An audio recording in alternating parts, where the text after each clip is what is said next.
The Sea King's Daughter by Tatana Blake Crouch Paul Choi and Alastair Stimson. Long ago, in the port city called Novgorod the Great, there lived a young musician named Sadko. Every day, a rich merchant or noble would send a messenger to Sadko's door calling him to play at a feast. Sadko would grab his 12-string guzli and rush to the banquet hall. There he'd pluck the strings of his instrument till all the guests were dancing. Eat your fill, The host would tell him, later pointing him to a table and passing a few small coins besides. And on such as he was given did Sadko live. Often his friends would ask him, how can you survive on so little? "It's not so bad." Sadko would reply, And anyway, how many men can go to a different feast each day, play the music they love, and watch it set a whole room dancing? Sadko was proud of his city, the richest and most free in all of Russia. He would walk through the busy market square, lined with merchants in their stalls and teeming with traders from many lands. He never crossed the square without hearing tongues of far-off places, from Italy to Norway to Persia. Down at the piers, he would see the sailing ships with their cargoes of lumber, grain, hides, pottery, spices, and precious metals. And crossing the great bridge over the river Volkhov, Sadko would catch the glint from the gilded roofs of a dozen white stone churches. Is there another such city as Novgorod in all the world? Is there any better place to be? The next evening. Yet sometimes Sadko is lonely. The maidens who danced gaily to his music at the feast would often smile at him, and more than one had set his heart on fire. But they were rich and he was poor, and not one of them would think of being his.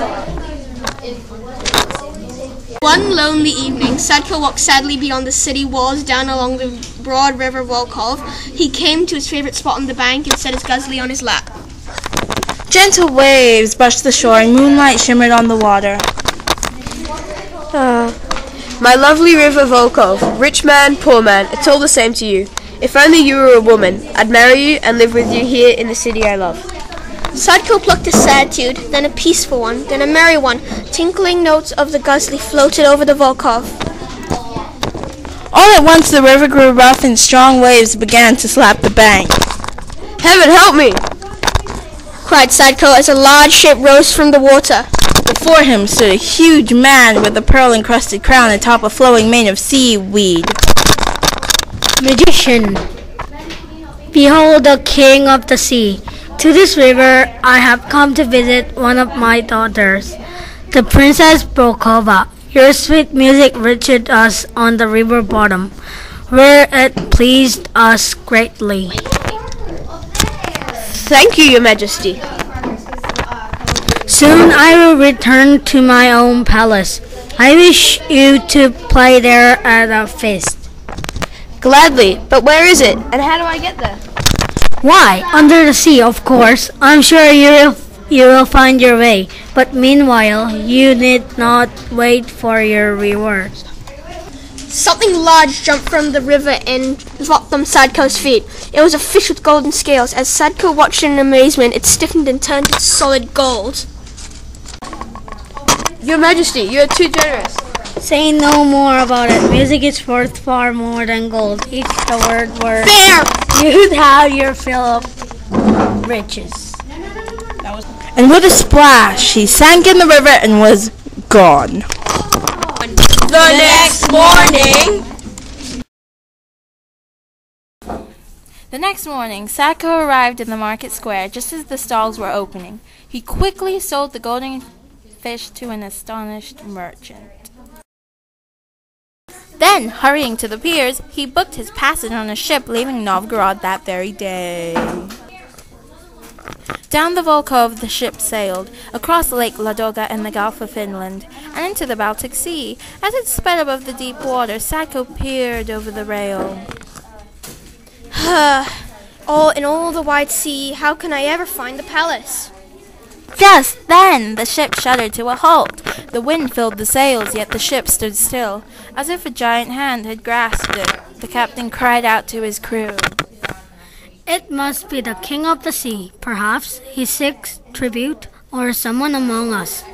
Do not be troubled. I know the one he seeks. And clutching his guzli, he jumped from the ship. Down sank Sadko, down all the way to the seafloor. The red sun shone dimly through the water above, while before him stood a white stone palace. Sadko passed through a coral gate. As he reached the huge palace doors, they swung open to reveal a giant hall. The elegant room was filled with guests and royal attendants, herring and sprats, cod and flounder, gobbies and sticklebacks, sand eels and the sea scorpions, crabs and lobsters, starfish and squid, sea turtles and giant sturgeon. Standing among the guests were dozens of maidens, river nymphs, the Sea King's daughters. On a shell throne at the end of the hall sat the Sea King and his queen. Just in time, magician. Come sit by me, and let the dance begin. Sadko set his guzli on his lap and plucked a merry tune. Soon all the fish swam in graceful figures. The seafloor crawlers cavorted. The river maidens leaped and spun. I like the tune.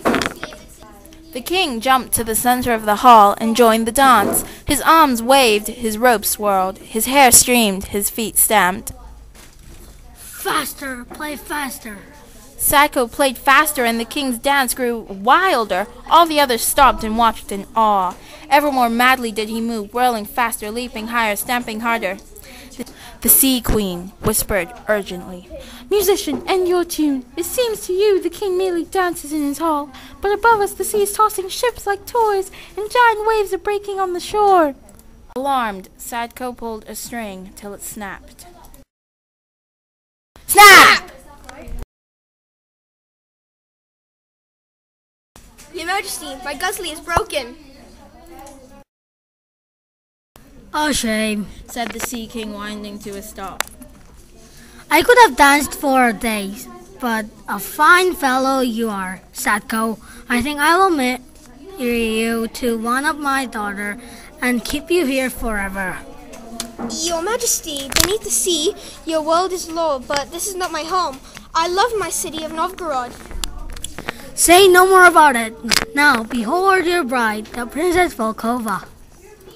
The princess stepped forward. Her green eyes were sparkling and a soft smile graced her lips. Dearest Sadko, at last we can be together. For years I have thrilled to the music you've played on the shore. Volkova, you are as lovely as the river. But the sea queen leaned over and said softly, "You are a good man, Sadko, so I will tell you the truth. If you but once kiss or embrace her, you can never return to your city again." That night, Sadko lay beside his bride on a bed of seaweed. He longed to hold her, but time after time, the queen's words came back to him. "Never return to your city again." And his arms stayed frozen at his sides.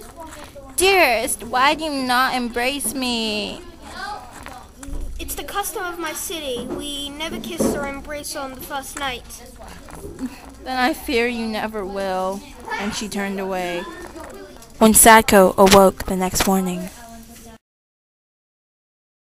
he felt sunlight on his face. He opened his eyes and saw beside him not the Princess Volkova, but the river Volkhov, and behind him rose the walls of Novgorod. My home! "He's not supposed to be," said Sadko, and he wept, perhaps for joy at his return, perhaps for sadness at his loss, perhaps for both. The years were good to Sadko.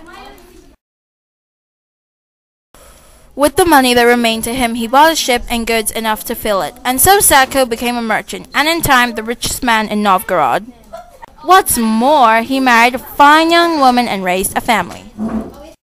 Yet sometimes, still on a quiet evening, he would walk out of the city alone, sit on the bank, and send his tinkling music over the water.